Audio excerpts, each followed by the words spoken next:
सीना से हमरा खिंचता दुपट्टा तू सुधरला का सब बिगड़े लागल। देखे के पड़ी का 2 दिन के लइका दिखावता काटा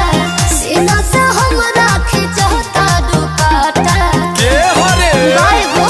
बोली नसियार तोहर शेर आवे वाला बा बोली नसियार तोहर शेर आवे वाला बा राज करिहा सोना हो माहौल बदले वाला बा राज करिहा सोना हो माहौल बदले वाला बा अरे राज करिहा सोना हो माहौल बदले वाला बा राज करिहा सोना हो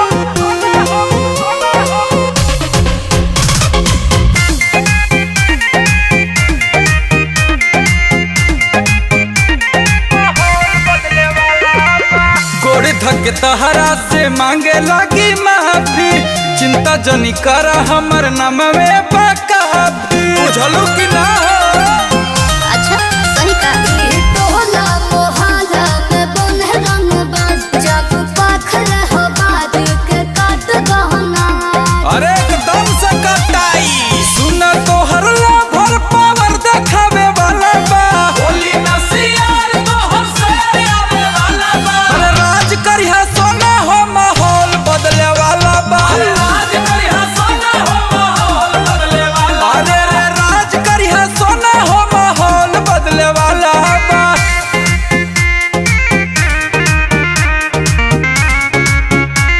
माहौल बदले वाला बा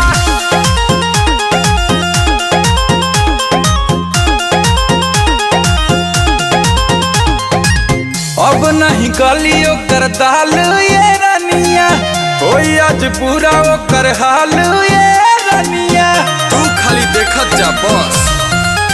गुंजन बोल देखा तो न दम ये जानू तारा नाम में से कांदे हर दम ये जानू अरे उ सब तो देखते गोड़ पर गिरेला उड़त चिड़ैया के नीचे गिरावे वाला बा बोली नसियार तोहर से आवे वाला बा राज करिहा सोना हो माहौल बदले वाला बा राज करिहा सोना हो माहौल बदले वाला अरे राज करिहा सोना हो माहौल बदले वाला बा अरे जियत रहा हमार से। बोली नसियार तोहर से आवे वाला बा